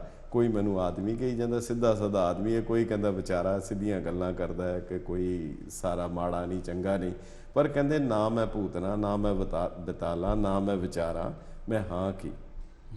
ਕਮਾਲ ਦਾ ਉਹਨਾਂ ਨੇ ਕਹਿ ਦਿੱਤਾ ਕਿ ਪਿਆ ਦੀਵਾਨਾ ਸਾਹਕਾ, ਨਾਨਕ ਬੌਰਾਨਾ ਹੋ ਹਰ ਬਿਨ ਅਵਰ ਨਾ ਜਾਣਾ। ਮੈਂ ਉਹਦਾ ਬੌਰਾਨਾ ਹੋ ਗਿਆ, ਮੈਂ ਉਹਦਾ ਦੀਵਾਨਾ ਹੋ ਗਿਆ। ਮੇਰੀ ਜਿਹੜੀ ਦੀਵਾਨਗੀ ਦੀ ਹੱਦ ਤੱਕ ਮੇਰਾ ਬੌਰਾਪਣ ਹੋ ਗਿਆ। ਇਹ ਜਿਹੜਾ ਉਹਨਾਂ ਦਾ ਸੁਨੇਹਾ, ਬਲਕਿ ਜਿਹੜੇ ਜਿਹੜੇ ਥਾਵਾਂ ਦੇ ਉੱਤੇ ਵੀ ਗਏ ਉਹਨਾਂ ਨੇ ਇਸੇ ਚੀਜ਼ ਨੂੰ ਜਿਹੜਾ ਸੀ। ਪਰ ਅੱਜ ਦੇ ਹਵਾਲੇ ਨਾਲ ਮੇਰਾ ਖਿਆਲ ਹੈ ਅਸੀਂ ਇੱਕ ਰਸਮੀ ਤੌਰ ਦੇ ਉੱਤੇ ਜ਼ਰੂਰ ਗੱਲਬਾਤ ਕਰ ਲੈਂਦੇ ਹਾਂ। ਪਰ ਜਿਵੇਂ ਕੀ ਇਹ ਸੱਚ ਨਹੀਂ, ਜਿਵੇਂ ਤੇਜਾ ਸਿੰਘ ਸਾਬਰ ਨੇ ਕਿਹਾ ਸੀ, ਮੈਂ ਨਨਕਾਣਾ ਸਾਹਿਬ ਗਿਆ, ਮੈਂ ਕਵਿਤਾ ਆਪਣੀ ਪੜ੍ਹਨ ਲੱਗਾ, ਦਿਲ ਮੇਰਾ ਅੰਦਰੋਂ ਅੰਦਰੀ ਹੁੱਸ ਗਿਆ। ਇੰਜ ਲੱਗਾ ਕਿ ਨਾਨਕ ਸ਼ਾਇਰ ਨੇ ਕਿ ਕਵੀਆ ਦਿਲ ਹੀ ਮੁੱਸ ਗਿਆ, ਜਾਂ ਕੌਮ ਮੇਰੀ ਨੂੰ ਆਖ ਦਵੀਂ ਨਨਕਾਣਾ ਤੁਹਾਥੋਂ ਖੁੱਸਾ ਨਹੀਂ, ਗੁਰੂ ਨਾਨਕ ਤੁਹਾਥੋਂ ਰੁੱਸ ਗਿਆ। ਆਹਾ ਅਸਲ ਗੱਲ ਹੈ। ਸੋ ਜਿਹੜੀ ਗੱਲ ਉਹਨਾਂ ਨੇ ਕੀਤੀ ਸੀ, ਅਸੀਂ ਅਗਰ ਉਹਨੂੰ ਅਮਲ ਵਿੱਚ ਨਹੀਂ ਲਿਆਵਾਂਗੇ, ਉਹਨਾਂ ਦੇ ਨਾਲ ਨਹੀਂ ਕਰਾਂਗੇ। ਉਹਨਾਂ ਨੇ ਆਪਣੇ ਨਾਲ ਕਿਹਨਾਂ ਨੂੰ ਰੱਖਿਆ, ਉਹਨਾਂ ਦੀ ਨਜ਼ਰ ਦੇ ਵਿੱਚ ਕੀ ਸੀਗਾ। ਅਗਰ ਉਹ ਚੀਜ਼ ਤੁਹਾਨੂੰ ਲੱਗਦਾ ਹੈ, ਤੁਸੀਂ ਸਾਰੇ ਡਾਇਲੌਗ ਦੇ ਵਿੱਚ ਇਤਨੇ ਐਕਟਿਵਲੀ ਕਰ ਰਹੇ ਹੋ ਕਿ ਉਹ ਜਿਹੜਾ ਡਾਇਲੌਗ ਦਾ, ਆਪਸ ਦੇ ਵਿੱਚ ਗੁਫ਼ਤਗੂ ਦਾ, ਆਪਸ ਦੇ ਵਿੱਚ ਗੱਲਬਾਤ ਦਾ ਸੁਨੇਹਾ ਔਰ ਕੇਵਲ ਉਹਦੀ ਜੋੜਨ ਵਾਲੀ ਤਾਕਤ ਇੱਕ ਰੱਬ ਦੀ, ਇੱਕ ਸ਼ਕਤੀ, ਇੱਕ ਹੈਸੀਅਤ ਦੀ ਗੱਲ ਸੀ। ਇਹ ਦੁਬਾਰਾ ਸਿਲਸਿਲਾ ਕਦੀ ਸ਼ੁਰੂ ਹੋਏਗਾ?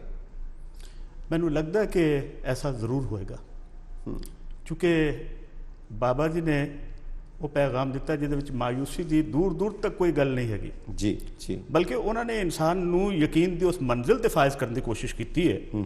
ਔਰ ਰੱਬ ਦਾ ਉਹ ਸੁਨੇਹਾ ਜਿਹੜਾ ਪੈਗੰਬਰਾਂ ਦੀ ਮੁਨਾਸਿਬਤ ਨਾਲ ਪਹਿਲੇ ਵੀ ਲੋਕਾਂ ਨੂੰ ਮਿਲਦਾ ਰਿਹਾ ਔਰ ਅੱਲਾ ਦੇ ਨੇਕ ਬੰਦੇ ਦਿੰਦੇ ਰਹੇ ਨੇ ਆਪਣੇ ਰੂਹਾਨੀ ਸਿਲਸਿਲੇ ਦੇ ਹਵਾਲੇ ਨਾਲ। ਜੀ। ਉਹ ਪੈਗਾਮ ਮੈਂ ਸਮਝਦਾ ਕਿ ਉਹਦੇ ਅੰਦਰ ਮੈਨੂੰ ਕੋਈ ਐਸੀ ਚੀਜ਼ ਨਜ਼ਰ ਨਹੀਂ ਆਉਂਦੀ ਕਿ ਮੈਂ ਮਾਯੂਸ ਹੋ ਜਾਵਾਂ। ਲੇਕਿਨ ਸਾਨੂੰ ਕੀ ਕਰਨਾ ਪਏਗਾ, ਕਰਨ ਦੀ ਜ਼ਰੂਰਤ ਹੈ ਕਿ ਸਾਰੇ ਲੋਕਾਂ ਨੂੰ ਜੀ अपने अना दे बुत जड़े ने ना वो तोड़ने पैणगे। बाबा जी जिस मकाम ते लिया के बंदे दे नाल गुफ्तगू करते ने ना वो छोटे और बड़े दा मकाम नहीं हैगा। ਉਹ ਇੱਕ ਤਫਹੀਮ ਦਿੰਦੇ ਨੇ, ਇੱਕ ਅੰਡਰਸਟੈਂਡਿੰਗ ਦਿੰਦੇ ਨੇ ਬੰਦੇ ਨੂੰ ਜੀ ਕਿ ਤੂੰ ਹੈ ਕੀ ਹੈ, ਕਿਹੜੇ ਪਾਸਿਓਂ ਆਇਆ ਤੇ ਕਿਹੜੇ ਪਾਸੇ ਜਾਣਾ ਹੈ। ਜਦੋਂ ਉਹ ਇਹ ਮੁਕਾਲਮਾ ਕਰਦੇ ਸਨ ਬੰਦੇ ਦੇ ਨਾਲ, ਚੂੰਕਿ ਉਹਨਾਂ ਦੀਆਂ ਮਹਿਫਿਲਾਂ ਦੇ ਵਿੱਚ ਠੀਕ ਹੈ, ਚੂੰਕਿ ਰਾਸਿਖੁਲ ਅਕੀਦਾ ਹੋਣ ਦੀ ਵਜ੍ਹਾ ਨਾਲ ਬਹੁਤ ਸਾਰੇ ਮੁਸਲਮਾਨ ਜਿਹੜੇ ਨੇ ਉਹਨਾਂ ਦੀਆਂ ਮਹਾਫਿਲ ਦੇ ਵਿੱਚ ਜਾਂਦੇ ਸਨ, ਉਹਨਾਂ ਦਾ ਪੈਗਾਮ ਲੈਂਦੇ ਸਨ, ਸੁਣਦੇ ਸਨ। ਔਰ ਬਾਬਾ ਜੀ ਨੇ ਤੇ ਇਹੋ ਹੀ ਨਹੀਂ ਕਿ ਪੈਗਾਮ ਦਿੱਤਾ ਹੀ ਨਹੀਂ, ਬਲਕਿ ਪੈਗਾਮ ਲਿਆ ਵੀ ਹੈ। ਜੀ ਸੂਫੀਆ ਦਾ ਤੁਹਾਨੂੰ ਪਤਾ ਹੀ ਹੈ ਕਿ ਜਿਹੜੇ ਸਾਡੇ ਜਿੰਨੇ ਵੱਡੇ ਬਜ਼ੁਰਗ ਸੂਫੀ ਹੋਏ ਨੇ ਉਸ ਜ਼ਮਾਨੇ ਦੇ, ਬਾਬਾ ਜੀ ਨੇ ਔਰ ਸਾਡੇ ਸਾਰੇ ਸਿਲਸਿਲਿਆਂ ਦੀ ਸਾਂਝ ਇੱਕੋ ਹੀ ਹੈ। ਬਾਬਾ ਫਰੀਦ ਦਾ ਉਹਦੇ ਵਿੱਚ ਆ ਜਾਣਾ, ਕਬੀਰ ਸਾਹਿਬ ਦਾ ਆ ਜਾਣਾ, ਉਹ ਤਾਂ ਉਹਨਾਂ ਨੇ ਤਾਂ ਇਹ ਕਿਹਾ ਹੈ, ਹਰ ਜੁਗ ਜੁਗ ਭਗਤ ਉਪਾਇਆ। ਜੀ ਹਾਂ, ਔਰ ਉਹਦੇ ਬਾਅਦ ਜੁਗਾਂ ਜੁਗੰਤਰਾਂ ਤੋਂ ਇਹ ਚੀਜ਼ ਜਿਹੜੀ ਹੈ, ਇਹ ਸਿਲਸਿਲਾ ਹੈ। ਸੱਚ ਜਿਹੜਾ ਹੈ ਉਹਨਾਂ ਨੇ ਤੇ ਸ਼ੁਰੂ ਦੀ ਜਿਹੜੀ ਪ੍ਰੀਐਂਬਲ ਵਿੱਚ ਕਹਿਤਾ, ਆਦ ਸੱਚ, ਜਦੋਂ ਦੀ ਦੁਨੀਆ ਬਣੀ ਹੈ ਉਸ ਤੋਂ ਪਹਿਲੇ ਦਾ, ਉਸ ਤੋਂ ਵੀ ਪਹਿਲੇ ਆਦ ਸੱਚ ਹੈ, ਹੱਕ ਹੈ, ਸੱਚ ਹੈ, ਇੱਕ ਹੈ। ਬਿਲਕੁਲ, ਆਦ ਸੱਚ, ਜੁਗਾਦ ਸੱਚ ਹੈ ਵੀ ਸੱਚ, ਨਾਨਕ ਹੋਸੀ ਵੀ ਸੱਚ। ਸੱਚ ਤੋਂ ਸ਼ੁਰੂ ਕਰਕੇ ਔਰ ਅਖੀਰ ਦੇ ਵਿੱਚ ਜਿਹੜੀ ਉਹਨਾਂ ਨੇ ਉਹ ਪੈਰਾਮੀਟਰ ਦਿੱਤਾ, ਜਿੰਨੀ ਨਾਮ ਤੇ ਆਇਆ ਗਏ ਮਸਕਤ ਕਾਲ, ਜਿਹੜਾ ਉਹਦਾ ਨਾਮ ਲਏਗਾ, ਜਿਹੜਾ ਉਹਦੀ ਇਬਾਦਤ ਕਰੇਗਾ, ਜਿਹੜਾ ਕਰੇਗਾ, ਇਹ ਨਹੀਂ ਕਿ ਫਲਾਣੇ ਫਿਰਕੇ ਦਾ ਜਾਂ ਦੂਸਰਾ ਕਰੇ, ਜਿਹੜਾ ਵੀ ਸ਼ੁਰੂ ਤੋਂ ਇਸ ਰਸਤੇ ਦੇ ਉੱਤੇ ਚੱਲ ਕੇ ਅੱਜ ਤੱਕ ਜਾਂਦੇ ਰਹੇ, ਹੁਣ ਵੀ ਜਾਣਗੇ। ਸੋ ਇਹ ਜਿਹੜਾ ਸਨੇਹਾ ਜਿਹੜਾ ਉਹਨਾਂ ਨੇ ਦਿੱਤਾ, ਪਰ ਲੋੜ ਹੈ ਅੱਜ ਫਿਰ ਉਸ ਸਨੇਹੇ ਨੂੰ, ਉਹ ਜਿਹੜਾ ਪੈਗਾਮ ਸੀ ਸੱਚ ਦਾ, ਹੱਕ ਦਾ, ਇੱਕ ਦਾ, ਇਸ ਗੱਲ ਨੂੰ ਜਿਹੜੀ ਰਿਵਾਈਵਲ ਹੋਣੀ ਚਾਹੀਦੀ, ਜਿਹੜੀ ਗੱਲ ਗੁਰੂ ਨਾਨਕ ਸਾਹਿਬ ਨੇ ਬਗਦਾਦ ਦੇ ਵਿੱਚ ਕਹੀ ਸੀ ਕਿ ਏਕੋ ਸਿਮਰੋ ਨਾਨਕਾ ਜਲ ਥਲ ਰਿਹਾ ਸਮਾਏ, ਦੂਜਾ ਕਾਹੇ ਸਿਮਰੀਏ ਜੋ ਜੰਮੇ ਤੇ ਮਰ ਜਾਏ। ਕੀ ਬਾਤ ਹੈ, ਕੀ ਬਾਤ ਹੈ। ਮੇਰਾ ਖਿਆਲ ਹੈ ਇਤਨੀ ਪਰ ਜਿਹੜੀਆਂ ਲੱਗਦਾ ਹੈ ਕਿ ਜਿਹੜੀਆਂ ਪੁਰਾਣੀਆਂ ਸਾਖੀਆਂ, ਪੁਰਾਣੀਆਂ ਉਹਨਾਂ ਦੀਆਂ ਹੈ, ਉਹ ਸਾਰੀਆਂ ਯਾਦਾਂ, ਉਹਨਾਂ ਸਾਰੀਆਂ ਨੂੰ ਸੰਭਾਲਣ ਦੀ ਲੋੜ ਹੈ। ਪਰ ਇੱਕ ਚੀਜ਼ ਜੋ ਕਿ ਤੁਸੀਂ ਜਾਂਦੇ ਰਹਿੰਦੇ ਹੋ, ਕਾਫੀ ਉੱਤੇ ਨਾਲ ਤੁਹਾਡਾ ਤਾਲੁਕ ਵੀ ਹੈ, ਖਬਰਾਂ ਬੜੀਆਂ ਮਾਯੂਸ ਕੁਨ ਆਉਂਦੀਆਂ ਕਿ ਉਹਨਾਂ ਦੀਆਂ ਯਾਦਾਂ, ਉਹਨਾਂ ਦੀਆਂ ਉਹ ਹੋਰ ਚੀਜ਼ਾਂ, ਉਹ ਹੌਲੇ ਹੌਲੇ ਹੌਲੇ ਹੌਲੇ ਸਾਡੇ ਦਿਲਾਂ 'ਚੋਂ ਵੀ ਖੁਰਦ-ਬੁਰਦ ਹੋ ਰਹੀਆਂ, ਔਰ ਅਮਲੀ ਤੌਰ ਦੇ ਉੱਤੇ ਵੀ ਉਹ ਸਾਰਾ ਜਿਹੜਾ ਨਹੀਂ ਤੇ ਸਾਰਾ ਸ਼ਹਿਰ, ਸਾਰਾ ਕੁਝ ਉਹਨਾਂ ਦੀ ਇੱਕ ਕਿਸਮ ਦੀ ਵਿਰਾਸਤ ਸੀ, ਉਹ ਵਿਰਸਾ ਅਸੀਂ ਬੜੀ ਤੇਜ਼ੀ ਨਾਲ ਗਵਾ ਰਹੇ ਹਾਂ। ਇਹਨੂੰ ਅਸੀਂ ਕਿੱਦਾਂ ਬਚਾ ਲਈਏ, ਇਸ ਸਨੇਹੇ ਨੂੰ ਕਿੱਦਾਂ ਬਚਾ ਲਈਏ, ਤੁਹਾਨੂੰ ਕੀ ਲੱਗਦਾ ਹੈ ਕਿ ਕੀ ਕਰਨਾ ਚਾਹੀਦਾ ਹੈ ਸਾਨੂੰ ਆਪਣੇ ਪੱਧਰ ਦੇ ਉੱਤੇ ਔਰ ਸਮਾਜਿਕ ਤੌਰ ਤੇ ਕੀ ਕਰ ਸਕਦੇ ਹਾਂ? ਇਸ ਤੋਂ ਪਹਿਲੇ ਜਿਹੜਾ ਤੁਸੀਂ ਫਰਮਾ ਰਹੇ ਸਨ ਨਾ, ਖਾਸ ਤੌਰ ਤੇ ਜਿਹੜਾ ਉਹਨਾਂ ਨੇ ਮਜ਼ਹਬ ਦਾ ਤੇ ਮਜ਼ਹਬੀ ਲੋਕਾਂ ਦਾ ਜ਼ਿਕਰ ਨਹੀਂ ਕੀਤਾ। ਜੀ ਜੀ, ਉਹਨਾਂ ਨੇ ਤੇ ਇਨਸਾਨਾਂ ਦਾ ਜ਼ਿਕਰ ਕੀਤਾ। ਬਿਲਕੁਲ ਬਿਲਕੁਲ। ਔਰ ਇਨਸਾਨ ਨੂੰ ਵਹਦਤ ਦੀ ਲੜੀ ਦੇ ਵਿੱਚ ਪਰੋਣ ਦਾ ਜ਼ਿਕਰ ਕੀਤਾ ਹੈ। ਉਹਨਾਂ ਨੇ ਕਿਹਾ ਕਿ ਅਗਰ ਤੂੰ ਮੁਸਲਮਾਨ ਹੈ ਤਾਂ ਅੱਛਾ ਮੁਸਲਮਾਨ ਹੋ ਜਾ, ਬਿਲਕੁਲ। ਅਗਰ ਤੂੰ ਹਿੰਦੂ ਹੈ ਤਾਂ ਅੱਛਾ ਹਿੰਦੂ ਹੋ ਜਾ। ਮਤਲਬ ਹੈ, ਔਰ ਦੋਵਾਂ ਮਜ਼ਾਹਬ ਦੇ ਦਰਮਿਆਨ ਜਿਹੜਾ ਬਾਬਾ ਜੀ ਨੇ ਇੱਕ ਪੁੱਲ ਦਾ ਇੱਕ ਕਿਰਦਾਰ ਅਦਾ ਕੀਤਾ ਨਾ ਜੀ, ਜੀ ਜੀ ਜੀ, ਉਹ ਸ਼ਾਇਦ ਮੈਂ ਸਮਝਦਾ ਕਿ ਇਨਸਾਨਾਂ ਦੀਆਂ ਗਰਦਨਾਂ ਤੇ ਬੜਾ ਵੱਡਾ ਇੱਕ, ਮੈਂ ਸਮਝਦਾ ਕਿ ਹਮੇਸ਼ਾ ਵਾਸਤੇ ਇੱਕ ਅਹਿਸਾਨ ਅਜ਼ੀਮ ਹੈ। ਔਰ ਇਹ ਉਹ ਚੀਜ਼ਾਂ ਨੇ ਕਿ ਜਿਨ੍ਹਾਂ ਨੂੰ ਮੈਂ ਸਮਝਦਾ ਕਿ ਯਾਦ ਰੱਖ ਕੇ ਤੇ ਅਸੀਂ ਅੱਛੇ ਮੁਸਲਮਾਨ ਜੀ, ਔਰ ਹਰ ਕੋਈ ਧਰਮ ਦਾ ਬੰਦਾ ਜਿਹੜਾ ਆਪਣੇ ਆਪਣੇ ਅਕੀਦੇ ਔਰ ਮਜ਼ਹਬ ਦੇ ਮੁਤਾबिक ਬਿਲਕੁਲ ਆਪਣੇ